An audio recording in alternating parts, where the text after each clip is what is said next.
Os Estados Unidos não precisa ser refundado, nós precisamos ser refundados. Então, essa que eu considero a diferença básica entre a eleição do Trump e uma possível eleição do Jair Bolsonaro aqui no Brasil. Exato. Ainda no contexto geopolítico, muitas pessoas veem, e nós aqui no Crítica Nacional também analisamos dessa forma, a expressão da candidatura de Jair Bolsonaro, a expressão da campanha de Trump, como sendo uma reação antiglobalista e anti-establishment. O senhor faria um paralelo, o senhor estabeleceria um paralelo desse caráter antiglobalista que existiu nos Estados Unidos com as características de lá, com o que está acontecendo aqui no Brasil hoje em torno do nome de Jair Bolsonaro? O que ocorre é o seguinte, né? Os Estados Unidos, até o término da Segunda Guerra Mundial, era adepto da teoria do isolamento, né? A partir dali, ele foi obrigado, né, a exercer a sua musculatura e a exercer o poder que ele adquiriu com o final daquele conflito, né? Agora, essa questão da globalização ela tem que ser analisada com isenção, né, e com honestidade de propósito. É algo que veio para ficar. Não é possível no mundo onde a conectividade é intensa, né, onde você, com um mero aparelho, aí, o nosso aparelho celular, você tem condições de saber tudo que está ocorrendo instantaneamente, se comunicar com qualquer pessoa em qualquer parte do mundo, você querer se isolar, né, e querer que o país vire uma ilha. Não, o mundo é um arquipélago e as ilhas têm que ter conectividade, e essa relação entre países, né, já dizia um grande estrategista, ora essas relações coincidem, horas não, né? Então, tudo depende do momento. Agora, a globalização é algo que veio para ficar. Perfeito. Ainda em relação, agora de volta aqui no Brasil, um tema que tem estado presente no debate político diz respeito à questão da soberania brasileira. Os últimos governos, entre as suas várias mazelas, colocou em questão, né, deixou em um grau grande de vulnerabilidade para a segurança nacional e para a soberania, particularmente na questão com o crime organizado e também na esfera institucional, como, por exemplo, a recente lei de imigração aprovada, que coloca em xeque, digamos assim, a própria questão da cidadania brasileira. Como o senhor vê essas iniciativas que ocorreram até agora e de que maneira o senhor acredita que esse movimento representado pela candidatura do Jair Bolsonaro possa reverter isso? O senhor acredita que ações seriam necessárias para o resgate e defesa da soberania brasileira nesse sentido? Olha, a soberania brasileira, ela não está ameaçada da forma como muita gente, de forma até radical, né, coloca. Existe, né, uma dinâmica no mundo de hoje que obriga todas as nações a se protegerem em determinados aspectos, serem mais agressivas em outros, né? Então, no caso específico nosso, nós temos um problema sério dentro do país, que é a questão do narcotráfico e do crime organizado, né? Se você analisar o mapa do conflito mundial, o nosso país é considerado um conflito de quarta geração, aí, de baixa intensidade, pela questão da guerra urbana que vem sendo travada na maioria das grandes cidades, entre o sistema de segurança pública e as organizações criminosas dedicadas ao narcotráfico. Quanto a essa questão da imigração, né, nós sempre fomos um país que acolhemos os imigrantes, né? Isso é uma realidade, é um país que tem espaço. Agora, nós temos que disciplinar essa ocupação dos nossos espaços, né? Isso eu tenho falado em diversos ambientes, né? Nós temos um potencial enorme, nós temos abundância de água, apesar de muita gente achar que não. A água passa a ser algo restrito em vários países, né? Principalmente aí no norte africano, né? Então, essa gente está procurando algum lugar. E nós temos agora, de imediato, a questão da Venezuela, onde nós já estamos recebendo um fluxo de imigrantes fugindo da miséria que foi instalada naquele país pelo chamado socialismo do século XXI. Então, o que eu quero dizer é o seguinte, que em todos os momentos haverão ameaças que nós teremos que nos contrapor, às vezes numa situação defensiva, às vezes numa situação ofensiva. Isso faz parte da vida das nações. Perfeito. E ainda aqui, de novo, no que a gente espera para o país a partir do ano que vem. O Brasil vem tendo, na avaliação de alguns analistas, um papel subalterno, um papel político subalterno aqui na América Latina, particularmente durante o período aí de governos do Foro de São Paulo, aqui no Brasil, com o PT, no Kirchner na Argentina, além, obviamente, da Venezuela, que lá persiste. Que mudanças de política externa o senhor achar que, na avaliação do senhor, seriam necessárias, no que diz respeito ao papel que o Brasil pode e deve desempenhar no continente latino-americano, levando em conta, óbvio, suas dimensões e o papel do país aqui na região, né? Não resta a menor dúvida, né? O Brasil é o gigante da América Latina, né? E tem que ser um gigante amigo de todos os nossos países. Nós somos vizinhos de 11 países diferentes. Pouquíssimos países no mundo têm essa característica. Acredito que apenas a China, a Rússia, né, tem vizinhança com uma tal heterogeneidade de países, né? Então nós temos que fazer uma aproximação com os nossos vizinhos, e não uma aproximação ideológica, né, mas uma aproximação que fortaleça a união aqui latino-americana, né? Não em termos de que aqui nós seremos o país que está ainda no século, o continente que ainda está no século XIX, não, né? Mas na busca da evolução, da integração econômica, da integração dos transportes, né, que só irá beneficiar a todos. Eu acho que esse é o grande papel que o Brasil tem que fazer. Já havia iniciado, né, no início dos anos 90 com a questão do Mercosul, que acabou caindo aí por questões ideológicas.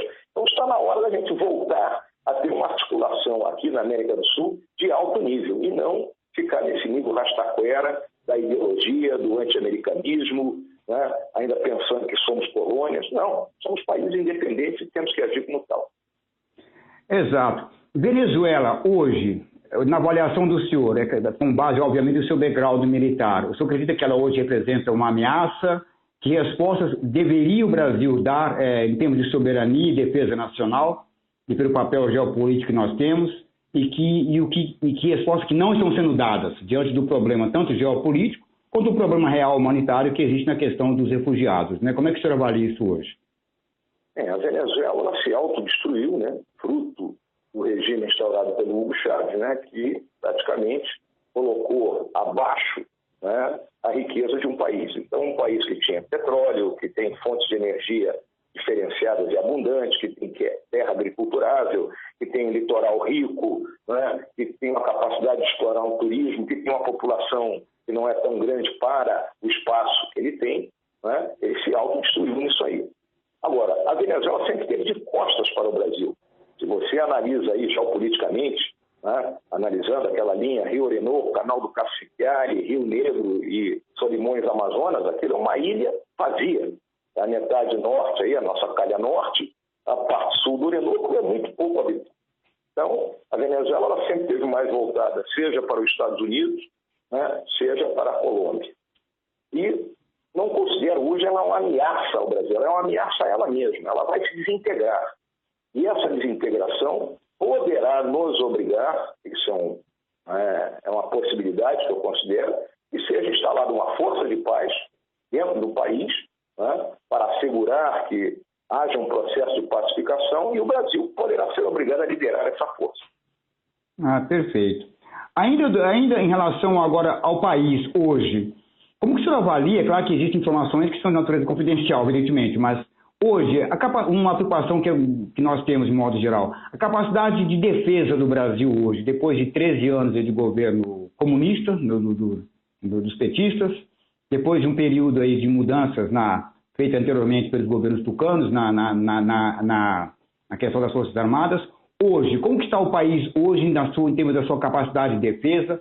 Quais são as necessidades? Ou estivesse o senhor na condição, digamos, de tomar decisões do que diz respeito à alocação de recursos, e o que seria necessário para o país estar com a estrutura de defesa à altura do nosso tamanho e da nossa dimensão, na avaliação do senhor?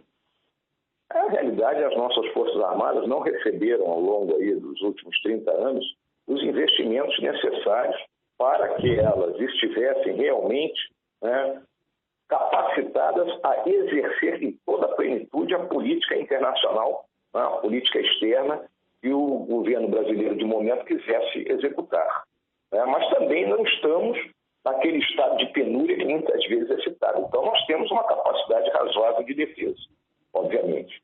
E a questão nacional é aquele velho dilema que está escrito em qualquer livro de economia: canhão ou manteiga? Quais são as necessidades principais do país hoje?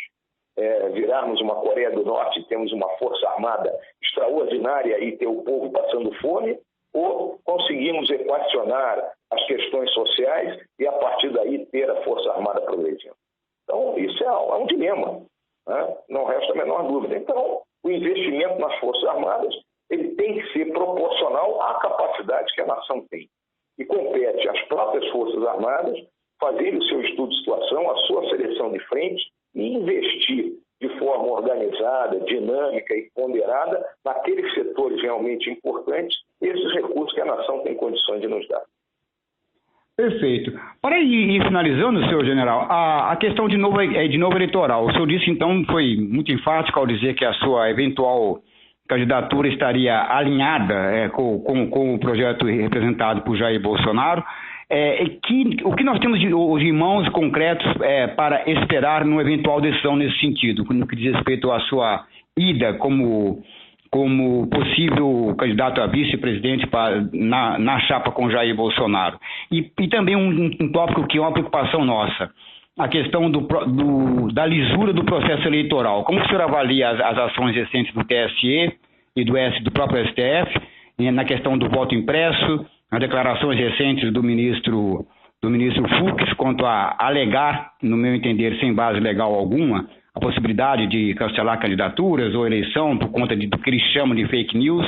Como o senhor vê essa conduta do TSE hoje diante da maneira como está organizando as eleições agora de outubro? Como o senhor avalia?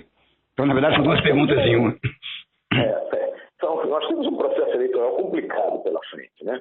Então, indo por partes aí, a minha posição ela tem sido muito clara. Eu me coloco como um apoiador, né, não só da candidatura do Bolsonaro, como das candidaturas de todos os demais militares ou qualquer outros elementos civis que também estejam dentro do nosso ideário. E farei isso a partir da minha plataforma como presidente do Clube Militar aqui no Rio de Janeiro. Né? Então, essa é a minha participação atual no processo. Considero que o deputado Jair Bolsonaro deve estar procurando um vice-presidente mais ligado à área política, até para que haja um concerto maior em torno da candidatura dele, e na eventualidade dele não conseguir ninguém e o meu nome realmente surgir e ser capaz de atender às expectativas dele, a gente tem plenas condições de se integrar nesse projeto. Isso é um aspecto. Em relação ao processo eleitoral em si, a questão das urnas eletrônicas, né, existe uma séria desconfiança a esse respeito.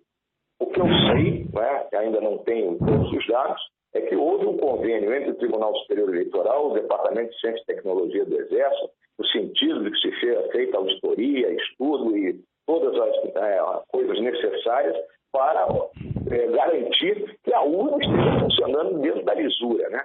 Apesar da gente saber que existem fragilidades, seja no momento da urna propriamente ser instalada, seja na transmissão do dado. Então, compete aos fiscais eleitorais estarem atentos a isso e alertarem por qualquer problema que possa acontecer. Sempre irá pairar uma dúvida. Eu não tenho, a partir do momento que você não tem o voto impresso, e que não há essa contagem do voto impresso, sempre irá pairar essa dúvida. Perfeito. General, eu quero agradecer ao senhor pela gentileza de nos atender, as informações são bastante esclarecedoras. Eu espero que no segundo momento a gente possa vir a conversar novamente, possivelmente com o senhor estando aí com um quadro mais bem definido em relação à sua possível candidatura a vice do Jair Bolsonaro, que essa é uma expectativa aqui, na minha avaliação, de muitos apoiadores do nome de Jair Bolsonaro, né? Vamos aguardar aí, Quem vivia verá, uma velha frase aí dita pelos mais antigos, e agradeço aí a oportunidade que tive de ter esse bate-papo contigo e trocarmos essas ideias. Grande abraço aí. Perfeito, muito obrigado mais uma vez e boa tarde.